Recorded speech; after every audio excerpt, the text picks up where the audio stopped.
Kita masuk sekarang bagaimana kesabaran Zubair dalam berdakwah di jalan Allah Subhanahu wa taala dan keberanian yang luar biasa.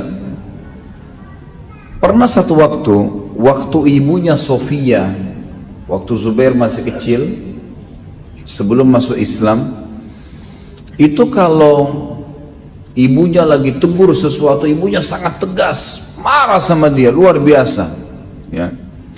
Dan ketegasan ini membuat tidak lazim lah, tidak semua umumnya perempuan bisa tegas seperti dia gitu. Umumnya perempuan kadang-kadang lebih lembut gitu kan, tapi ini tegas. Sofia, kakaknya atau adiknya Sofia ini namanya Naufal.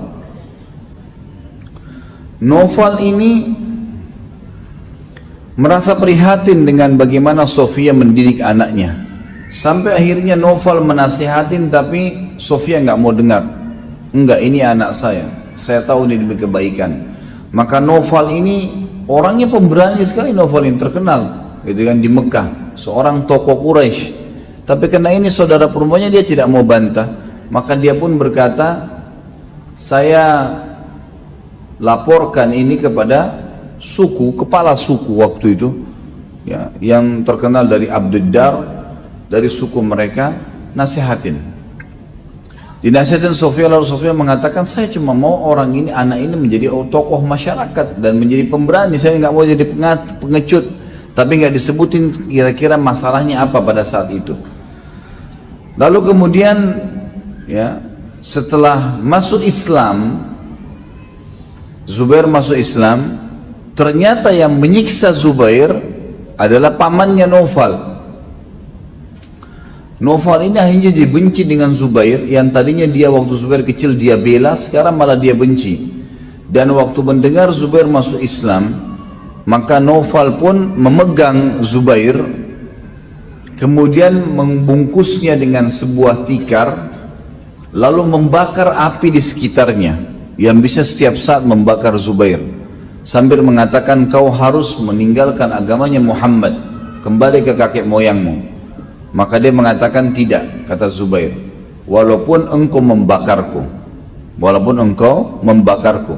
Maka akhirnya pamannya pun melepaskan karena dia sangat kokoh. Dan ini contoh bagaimana kesabaran yang diangkat oleh penulis buku. Salah satu kisahnya waktu disiksa oleh pamannya dan dibakar di sekitarnya, di umur 15 tahun ya, tetap dia kokoh dengan agama Allah. Kemudian juga Urwah bin Zubair, anak beliau, menceritakan, di tubuh ayahku Zubair ada 13 luka sabetan pedang, salah satunya di pundaknya, dan itu semua karena berperang. Luka itu saking dalamnya, sabetan pedang yang dipukul ke badannya membuat lubang. Ada sabetan pedang itu lubang, dan aku bisa memasukkan jariku ke dalam luka itu. 2 sabetan pedang yang sangat dalam, ada 3 ya, 2 didapatkan di perang ya, Badar, dan 1 lagi di perang Yarmuk. Jadi ini sabetan pedang yang didapat di pundaknya, karena Zubair punya ciri khas.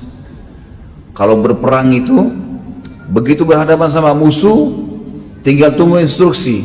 Panglima perang yang mengatakan Allahu Akbar, dia paling depan, paling pertama menyerang, gitu kan. Selalu di depan, tidak pernah terakhir, tidak pernah di tengah-tengah, selalu awal. Dan dia tidak pernah mau puas kecuali dia sudah dobrak musuh pakai kudanya sampai ke ujung pasukan. Setelah itu dia kembali lagi, nyerang lagi dari sana sampai ke sini. Akhirnya kocar-kacir musuh gara-gara itu, gitu.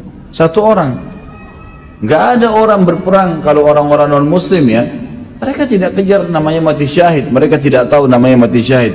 Maka mereka ya ragu-ragu, kalau berhadapan musuh baru menangkis, baru menyerang. Tapi tidak ada yang berani langsung menyerang. Dan ini tokoh luar biasa, keberanian yang luar biasa dimiliki oleh Zubair radhiyallahu anhu. Tapi nanti juga akan ada bahasan dalam peperangan ya. Ini cuma sekedar gambaran saja. Kata Ali bin Zaid rahimahullah, seorang ulama tabi'in, aku pernah melihat Zubair di bagian dadahnya ada seperti tanda-tanda yang besar seperti mata-mata unta, dan itu adalah tanda tusukan tombak atau anak panah. Jadi biasanya kalau tombak dilempar tertusuk di badan seseorang maka menghasilkan lubang, gitu kan. Zaman sekarang mungkin masih ada cara untuk dioperasi, dikembalikan, ditutup. Zaman dulu nggak bisa. Jadi tombak ya sudah ditutup sampai darahnya berhenti, kering sendiri, ya sudah, berarti jadi berbekas, gitu kan. Di dada Zubair ditemukan banyak sekali, ya, waktu beliau terbuka bagian bajunya, karena zaman dulu orang menggunakan izar dan rida, ya, seperti baju ihram. Jadi bagian atas itu cuman dililit-lilit saja, biasanya begitu. Maka ada kelihatan lubang-lubang tersebut, dan itu adalah bekas tombak atau anak panah, dan beliau tetap tidak pernah mengeluhkan kepada orang lain. Dan ini masuk dalam substansial bahasan bagaimana kesabaran dia dalam menerima apapun yang diterima dari jalan Allah Subhanahu wa taala. Zubair termasuk orang yang hijrah di Habasyah, dan Habasyah ini adalah Ethiopia tentunya.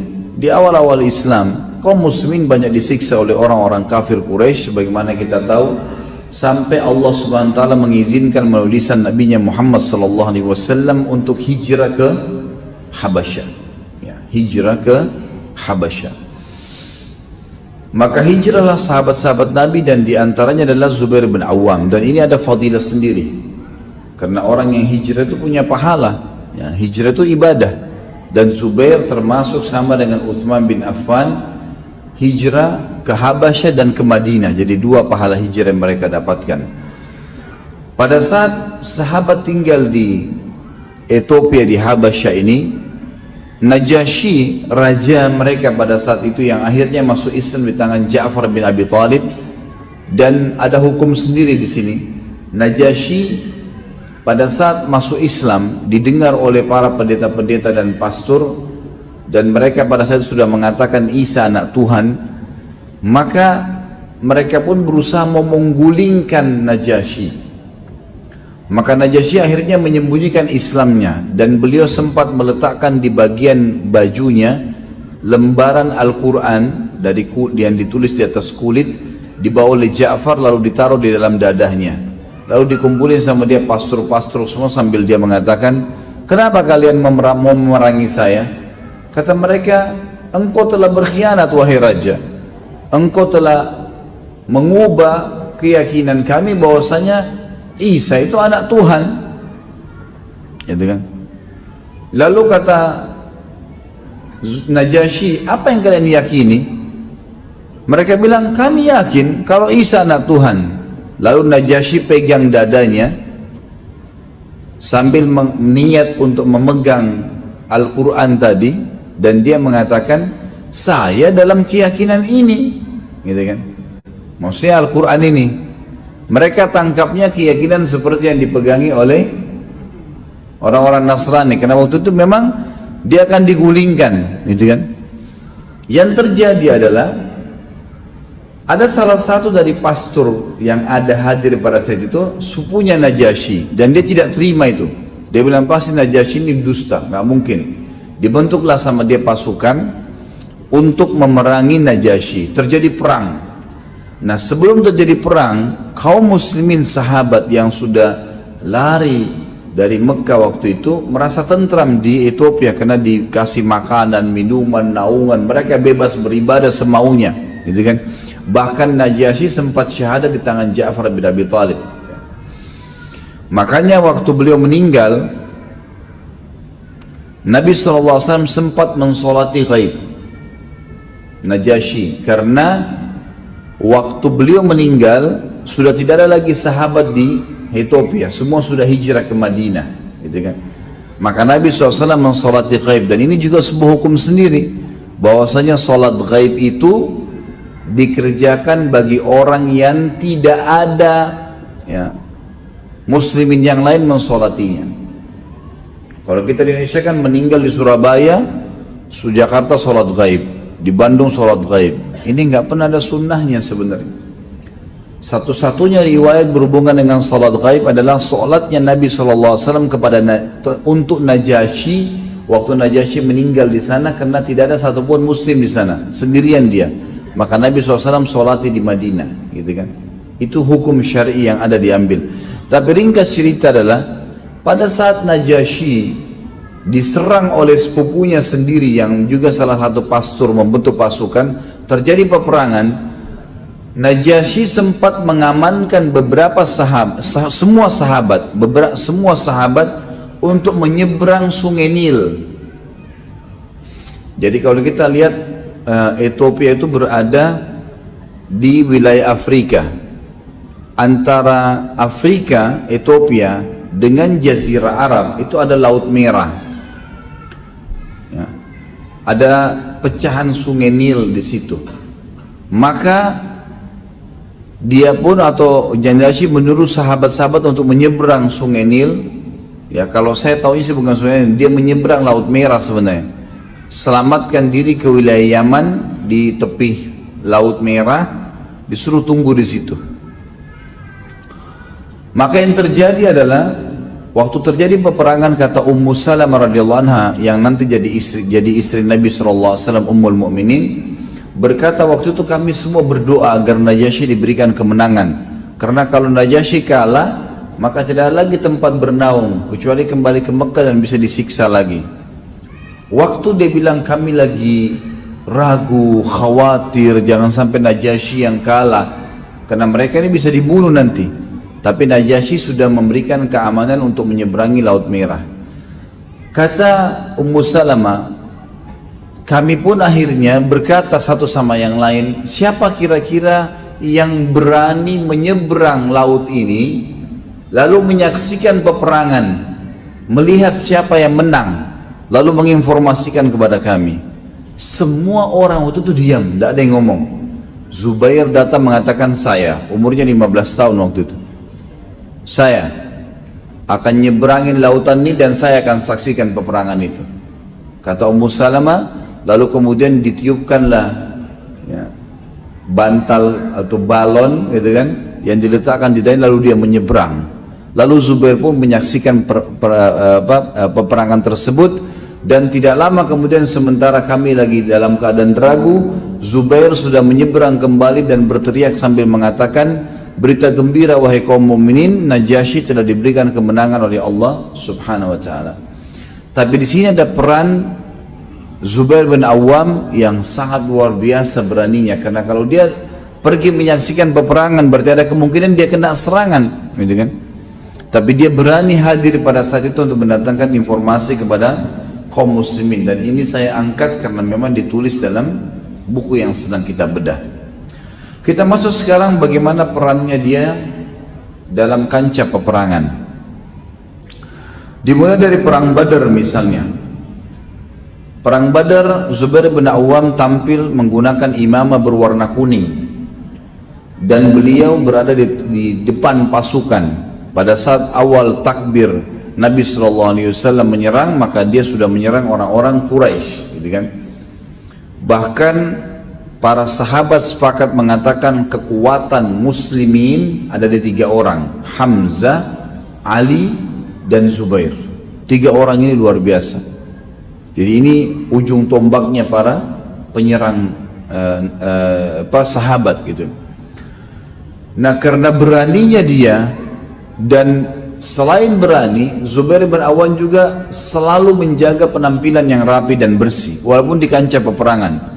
Bajunya selalu bersih, penampilannya bersih, imamahnya bagus, sampai akhirnya ya, para sahabat mengatakan, diantaranya anaknya sendiri yang bernama Urwah mengatakan, perang Badar Zubair ayahku menggunakan surban warna kuning, lalu Jibril pun turun dengan penampilan seperti Zubair, sebagaimana Nabi SAW sampaikan kepada para sahabat bahwasanya di kancah peperangan sekarang ada Jibril yang sedang turun, dan Jibril menggunakan pakaian atau imamah seperti yang digunakan oleh Zubair bin Awam. Dan ulama mengatakan ini sebenarnya sebuah kelebihan tersendiri, karena memang Jibril tidak menjelma menjadi manusia kecuali memang pada orang-orang tertentu.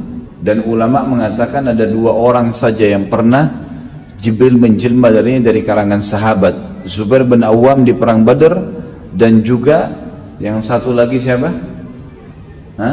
Dihya al-Kalbi radhiyallahu anhu ajma'in. Ini karena sering penampilannya rapi, bersih, maka Jibril pun berpenampilan seperti orang ini. Baik, dikatakan bahwasanya di perang Badar Zubair bin Awam membunuh 2 orang dan dua-dua ini adalah tokoh Quraisy. Yang pertama adalah Abu Dzatu Kabsh. Abu Dzatu Kabsh ini julukannya ya, Kabsh ini sebenarnya lebih cenderung kepada otot, nah, gitu. Abu Kabsh mungkin orang yang berotot besar, kekar gitu ya. Sebagian mengatakan Kabsh ini adalah perut, sehingga memang perutnya orang ini agak besar, tapi yang jelas postur tubuhnya besar sekali. Namanya dia Ubaidah bin Sa'id bin As. Namanya orang ini Ubaidah bin Sa'id bin As. Dia ini terkenal sekali penunggang kuda Quraisy yang terbaik, dan dia juga salah satu dari prajurit Quraisy yang meletakkan dari kepalanya sampai kakinya semuanya besi dan cuma kelihatan matanya. Serta dia satu-satunya pasukan Quraisy yang mahir memainkan pedang, tapi yang panjang.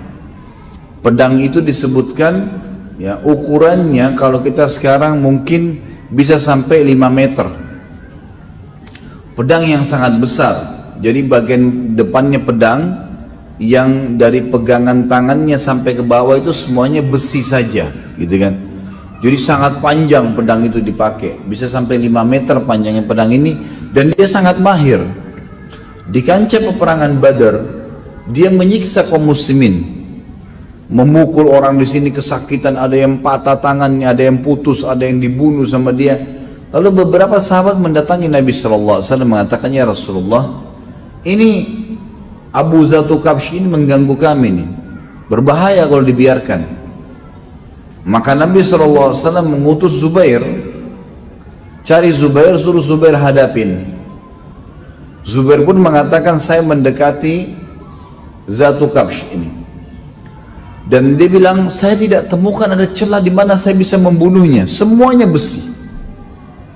Banyak waktu dia lagi tebas-tebasin sahabat tuh, banyak sahabat ada yang pukul kakinya, ada yang pukul kudanya pun pakai besi semua, tapi nggak mempan. Ada yang lemparin panah, panahnya jatuh karena baju besi, nggak tembus, gitu kan. Maka Zubair bilang, saya tidak menemukan celah untuk membunuh orang ini. Lalu Zubair tidak putus asa, dia bilang, saya pun mengelilingi orang itu. Terus sementara dia lagi menebas saya kelilingin terus, saya lihat celahnya di mana nih, sampai saya berhadapan dengan dia. Dan Zubair bin Awam ini juga termasuk orang yang tinggi besar ya, karena dalam kisah, dalam riwayat dikatakan dia sama dengan Umar bin Khattab. Kalau dulu di atas kuda, kakinya sampai di tanah. Dia orangnya tinggi luar biasa gitu. Kalau laki-laki sekarang mungkin antum yang 2 meter tingginya, ada ikhwan 2 meter. Kalau dulu di atas kuda, kakinya paling sampai di perut kuda nggak? Anggaplah sampai lewatin perut kuda sedikit. Kalau sampai ke tanah itu berapa banyak, berapa tinggi tuh, gitu kan? Luar biasa. Beliau gitu kalau naik kuda, kakinya sampai ke bawah, gitu kan? Nah, Zubair bin Awam bilang, pas saya berhadapan sama Dzatu Kabsh, dan Dzatu Kabsh ini juga tinggi besar, cuma badannya lebih kekar. Kata Zubair, saya tidak temukan celah kecuali di antara 2 matanya. Jadi di sini tuh ada karet yang menyatukan apa namanya, baju besi itu, topeng besinya, gitu kan. Dia bilang, saya tidak temukan kecuali itu. Maka saya pun mengambil tombak, dan ciri khas Zubair ini radhiyallahu anhu terkenal di pasukan muslimin, selalu di tangan kanan pedang, gitu kan. Kemudian di pundaknya dia taruh tombak kecil. Tombak kecil ini khusus untuk digunakan membunuh orang-orang tertentu, gitu kan. Dia menaruh pedangnya dan dia ambil tombak kecil itu. Dia bilang, lalu saya bertakbir sambil melemparkan niat membunuhnya sebagaimana perintah Nabi SAW, dan saya melempar tepat kena di karet itu sehingga tembus sampai ke belakang kepalanya. Dalam riwayat lain dikatakan Zubair bin Awam mendapatkan celah, kemudian meloncatin Zatu Kabsh ini sampai jatuh dari kudanya, kemudian menancapkan tombaknya di celah tadi yang bisa kena, dan akhirnya terbunuh. Dan Zubair mengatakan, saya berusaha menarik tombak saya kembali itu dengan sangat susah payah sampai bengkok tombak saya gitu. Tapi perannya adalah di sini di kancah peperangan membunuh musuh, gitu kan? Membunuh musuh. Tentu dalam Islam di luar kancah peperangan yang dibolehkan membunuh itu kalau kita diserang. Misal ada perampok, ada pencuri, membela diri itu lain, itu boleh. Selain ini nggak boleh, gitu kan? Kalau pribadi, kalau pemerintah tentu boleh kalau kisas kan. Kalau pribadi nggak boleh kecuali membela diri. Tapi kalau di kancah peperangan berbeda nih, berbeda, gitu kan? Di perang Badar, Nabi SAW sempat mengambil pedang dan berkata, siapa yang memberikan haknya Allah dan Rasulnya pedang ini? Maka Hamzah mengatakan, saya Rasulullah. Nabi SAW tarik. Nabi mengatakan lagi, siapa yang memberikan haknya Allah dan Rasulnya pedang ini? Maka Ali mengatakan, saya Rasulullah. Nabi tarik. Hamzah dan Ali, dua pejuang besarnya muslimin, ditolak. Paman dan sepupu Nabi, gitu kan? Selama ini terkenal keberaniannya. Nabi tetap tarik. Lalu Nabi mengatakan, siapa yang memberikan hak pedang ini Allah dan pedang haknya Allah dan Rasulnya pedang ini? Maka Migdad ini terkenal, ya. Dia satu orang dihitung sama dengan 1000 kekuatan laki-laki, sama dengan Zubair bin Awam. Nanti ada bahasan di Migdad. Tapi Zubair bin Awam juga salah satu dari orang yang dihitung 1000 kekuatan oleh Umar bin Khattab. Nanti akan kita sebutkan riwayatnya. Maka Nabi SAW tarik. Lalu Abu Dujana radhiyallahu Syammah, ya, yang terkenal, beliau mengatakan, ya Rasulullah, dia tanya, apa haknya Allah dan Rasul di pedang itu? Maka kata Nabi SAW, engkau mengambil dan engkau memerangi, menggunakan, melawan musuh Allah sampai pedang ini bengkok. Artinya kalau di kancah peperangan berbeda. Tunjukkan keterampilan, memang harus membunuh, tapi tidak ada mutilasi, ya. Sudah ditusuk mati selesai. Tapi tidak boleh sama sekali kita lari dari kancah peperangan, merasa takut. Nggak perlu semuanya itu. Nggak ada rasa takut bagi seorang muslim. Tidak ada sifat pengecut, malas, perhitungan dalam Islam, tidak ada itu sama sekali. Bahkan Nabi SAW mengatakan, Allahumma inni a'udzubika minal jubni wal bukhl. Ya Allah, jauhkan kami dari sifat pengecut dan perhitungan, bakhil, pelit, gitu kan, di jalan Allah SWT. Ini tidak boleh ada. Tidak ada pengecut dalam Islam. Tapi kita merendah di luar kancah peperangan, kita merendah. Siapa yang tawadhu, ya, kepada Allah di jalan Allah, Allah akan angkat derajatnya. Merendah, tidak sombong, ya, di luar. Tapi dalam kancah peperangan lain. Abu Dujana waktu sudah mengambil pedang tadi, maka dia pun mengelitkan imamah merah di atas kepalanya, kemudian dia membusungkan dadanya sambil memegang pedang dari Nabi SAW dan ditaruh di dadanya, menunjukkan kekuatannya gitu. Lalu kata Nabi SAW, caranya orang ini, Abu Dujana, dibenci oleh Allah kalau di luar tempat ini, tapi kalau di sini dibolehkan, di kancah peperangan, menunjukkan kekuatan untuk musuh. Ini pelajaran lain, ya, yang mesti kita ambil.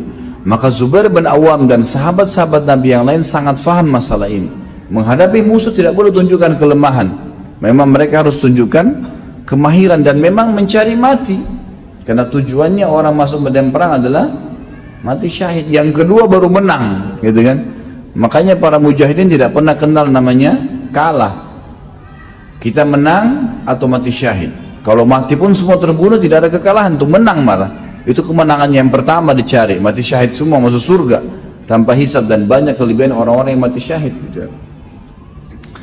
Kemudian yang kedua, Zubair bin Awam membunuh pamannya sendiri yang bernama Naufal. Ya.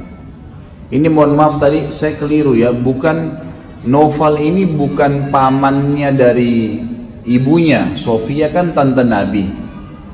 Jadi bukan pamannya Nabi Naufal ini, tapi Naufal ini dari keluarga ayahnya, paman dari ayahnya. Ya. Naufal bin Huwailid bin Asad yang tadinya sudah menyiksa dia pada saat dia masuk Islam dan memang kena meninggal syahadat, maka dia tunjukkan bahwasanya setelah masuk Islam di kancah peperangan, walaupun paman sendiri sudah tidak ada lagi urusan kekeluargaan di sini. Memang sudah seperti itu hukumnya dalam agama Allah Subhanahu wa taala. Tidak ada boleh didahulukan dari Allah dan Rasul-Nya.